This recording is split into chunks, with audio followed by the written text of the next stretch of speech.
महाराष्ट्र के अहिल्यानगर शहर से थोड़ा दूर एक छोटा सा गांव था। उस गांव का नाम था कानड़ गांव। वहां एक पुरानी सड़क के किनारे टीन की छत के सामने एक छोटा सा ढाबा था। ये ढाबा चलाता था रघुनाथ, लगभग 55 साल का दुबला पतला आदमी जिसके चेहरे पर हमेशा थकान दिखाई देती थी, लेकिन आंखों में अपने परिवार के लिए कुछ कर गुजरने की जिद अब भी जिंदा थी। रघुनाथ की पत्नी का कई साल पहले बीमारी में देहांत हो चुका था और अब उसके साथ उसका इकलौता बेटा किरण रहता था, जो शहर के कॉलेज में पढ़ता था। रघुनाथ की जिंदगी का सिर्फ एक ही सपना था कि उसका बेटा पढ़ लिख कर बड़ा आदमी बने, ताकि उसे उसकी तरह पूरी जिंदगी चूल्हे के धुएं और गरीबी में ना बितानी पड़े। लेकिन पिछले कुछ महीनों से रघुनाथ का छोटा सा ढाबा ठीक से नहीं चल रहा था। सड़क के दूसरी तरफ एक बड़ा होटल खुल गया था, जहां चमचमाती लाइटें, बड़े बोर्ड और तेज म्यूजिक की वजह से ज्यादातर लोग वहीं जाने लगे थे। रघुनाथ का ढाबा अब ज्यादातर खाली ही रहता था। कई दिन ऐसे निकल जाते जब ढाबे में सिर्फ 2-3 ग्राहक आते, और कभी तो पूरा बना हुआ मटन भी बच जाता। उस दिन भी सुबह से बारिश हो रही थी। रघुनाथ भीगे हुए लकड़ियों से चूल्हा जलाने की कोशिश कर रहा था। उसके हाथ कांप रहे थे, क्योंकि पिछले 2 दिनों से उसने ठीक से खाना भी नहीं खाया था। घर में बस थोड़ा सा आटा बचा था और जेब में इतने पैसे भी नहीं थे कि नया राशन आ सके। तभी कॉलेज से लौटते हुए किरण घर पहुंचा। उसके चेहरे पर चिंता साफ दिखाई दे रही थी, क्योंकि अगले हफ्ते उसकी कॉलेज फीस जमा करने की आखिरी तारीख थी। अगर फीस जमा नहीं हुई तो उसका नाम कॉलेज से काट दिया जाने वाला था। किरण कई दिनों से अपने पिता को परेशान देखकर फीस की बात नहीं कर पा रहा था। उधर रघुनाथ भी अंदर ही अंदर टूट चुका था, क्योंकि उसके पास फीस देने के लिए 1 रुपया भी नहीं था। रात को ढाबा बंद करने के बाद रघुनाथ पैसे गिन रहा था। पूरे दिन की कमाई सिर्फ 120 रुपए थी। इतने पैसों से तो अगले दिन का मटन भी नहीं आ सकता था। वो चुपचाप बैठा सोचता रहा और उसकी नजर ढाबे की दीवार पर लगी अपनी पत्नी की पुरानी तस्वीर पर गई। तस्वीर देखते ही उसकी आंखें भर आईं, क्योंकि मरने से पहले उसकी पत्नी ने उसका हाथ पकड़कर सिर्फ एक बात कही थी कि चाहे कुछ भी हो जाए, किरण की पढ़ाई कभी मत रुकने देना। अगले दिन सुबह रघुनाथ बहुत जल्दी उठ गया। उसने घर में बचा आखिरी मसाला निकाला, उधार में आधा किलो मटन खरीदा और मन ही मन फैसला कर लिया, आज मैं ऐसी मटन थाली बनाऊंगा कि लोगों को सालों तक याद रहे। उसे बिल्कुल भी अंदाजा नहीं था कि ये मटन थाली उसकी जिंदगी की सबसे बड़ी परीक्षा बनने वाली है। अगले दिन सुबह से ही आसमान में काले बादल छाए हुए थे। हल्की हल्की बारिश के बीच रघुनाथ अपने छोटे से ढाबे के बाहर पानी साफ कर रहा था, ताकि आने वाले ग्राहकों को बैठने में दिक्कत ना हो। उसने बड़ी मेहनत से चूल्हे पर मटन चढ़ाया था। पुराने लोहे के भगोने में मसालों की खुशबू धीरे धीरे फैलने लगी।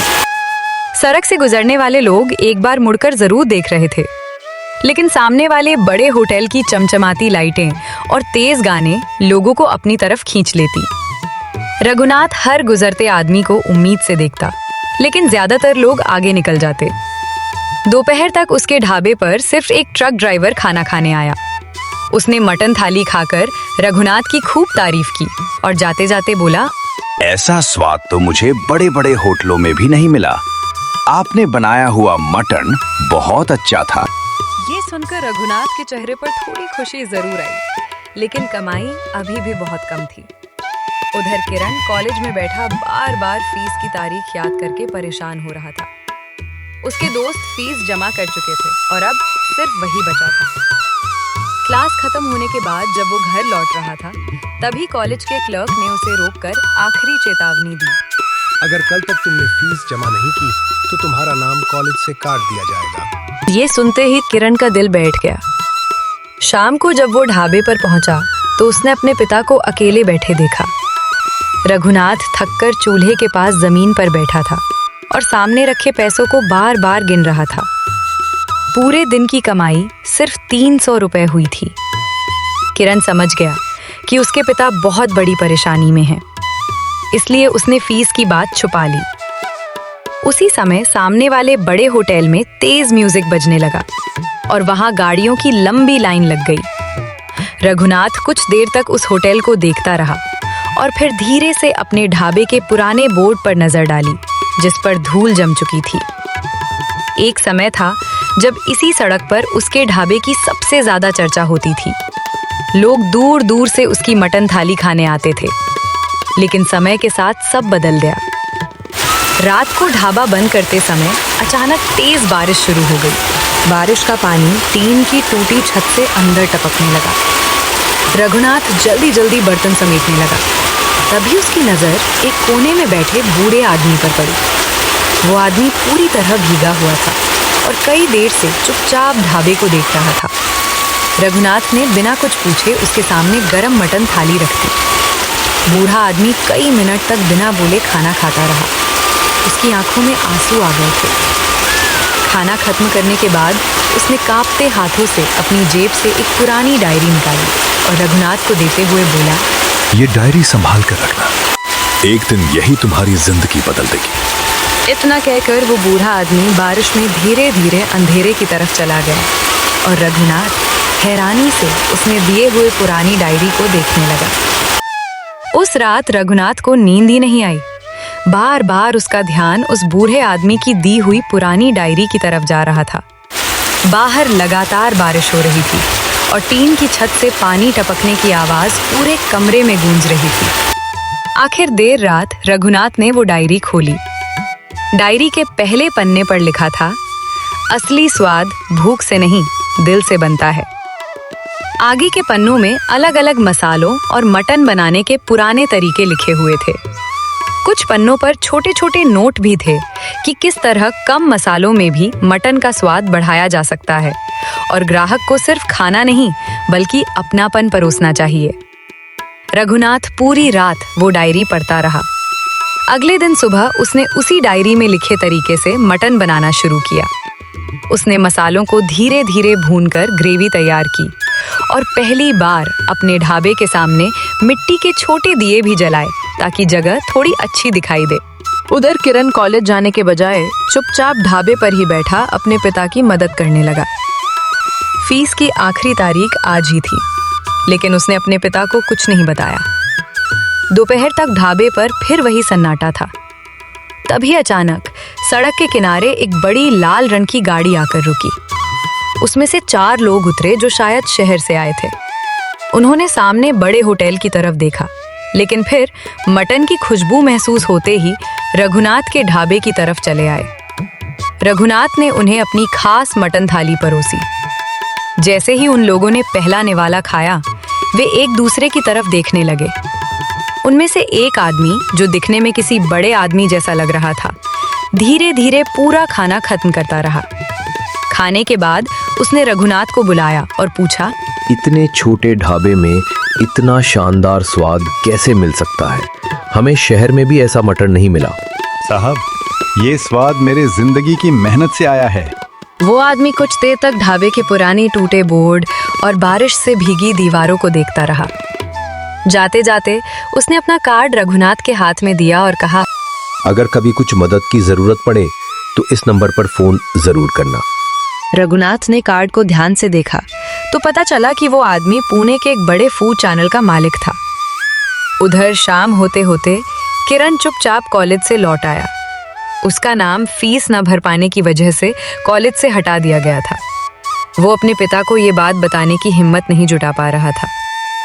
उसी रात जब रघुनाथ ने अपने बेटे को चुपचाप रोते देखा, तब उसे पहली बार एहसास हुआ कि गरीबी सिर्फ पेट नहीं जलाती, कई बार सपने भी तोड़ देती है।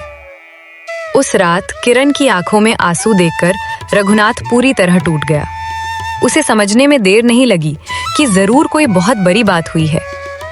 काफी देर पूछने के बाद किरण ने कांपती आवाज में सच बता दिया। पापा, फीस जमा न होने की वजह से मेरा नाम कॉलेज से हटा दिया गया है। ये सुनते ही रघुनाथ कुछ देर के लिए चुप हो गया। उसके सामने बार बार अपनी पत्नी का चेहरा घूम रहा था, जिसने मरते समय उससे किरण की पढ़ाई कभी न रुकने देने की बात कही थी। उस रात रघुनाथ ने खुद खाना नहीं खाया। वो देर तक घर के बाहर बारिश में बैठा सड़क को देखता रहा। अगले दिन सुबह वो बहुत जल्दी उठ गया। उसने ढाबे को पहले से ज्यादा साफ किया, नए मसाले तैयार किए और पूरी मेहनत से मटन बनाना शुरू कर दिया। उसके चेहरे पर थकान जरूर थी, लेकिन आंखों में एक अलग ही जिद दिखाई दे रही थी। दोपहर तक अचानक वही लाल रंग की गाड़ी फिर से ढाबे के सामने आकर रुकी। इस बार गाड़ी के साथ कैमरे और कुछ लोग भी थे। दरअसल पुणे के उस बड़े फूड चैनल के मालिक ने अपने सोशल मीडिया पर रघुनाथ की मटन थाली के बारे में वीडियो डाल दिया था। वीडियो एक ही रात में हजारों लोगों तक पहुंच गया था और अब लोग उस छोटे से ढाबे को देखने आने लगे थे। कैमरे वाले रघुनाथ के ढाबे, उसके चूल्हे और मटन बनाने के तरीके की रिकॉर्डिंग करने लगे। रघुनाथ पहले तो घबरा गया, लेकिन फिर धीरे धीरे उसने अपने काम पर ध्यान देना शुरू किया। वीडियो बनाने वाले लोगों ने जब उसकी कहानी सुनी तो सबकी आंखें नम हो गईं। शाम तक रघुनाथ के छोटे से ढाबे के बाहर इतनी भीड़ लग गई कि लोगों को लाइन में खड़ा रहना पड़ा। कई लोग सिर्फ उसकी आखिरी मटन थाली खाने के लिए दूसरे शहरों से आए थे। उस दिन कई महीनों बाद रघुनाथ का सारा खाना खत्म हो गया। रात को जब उसने कमाई गिनी तो उसके हाथ कांपने लगे, क्योंकि इतने पैसे उसने एक साथ कभी नहीं देखे थे। अगले ही दिन वो किरण को लेकर सीधे कॉलेज पहुंचा और उसकी पूरी फीस जमा कर दी। कॉलेज के बाहर खड़े किरण की आंखों में खुशी के आंसू थे। लौटते समय रघुनाथ ने अपने बेटे के कंधे पर हाथ रखा और पहली बार मुस्कुराते हुए कहा, किरण बेटा, इंसान गरीब जरूर हो सकता है, लेकिन अगर मेहनत और उम्मीद जिंदा हो तो उसके सपने कभी छोटे नहीं होते। कुछ महीनों बाद रघुनाथ का वही छोटा ढाबा पूरे इलाके में मशहूर हो गया। लोगों ने उसका नया नाम रख दिया था, गरीब बाप की मटन थाली। आज भी वहां दूर दूर से लोग सिर्फ खाना खाने नहीं, बल्कि उस मेहनती बाप की कहानी सुनने आते हैं, जिसने अपने बेटे के सपनों को बचाने के लिए जिंदगी की सबसे बड़ी लड़ाई लड़ी थी।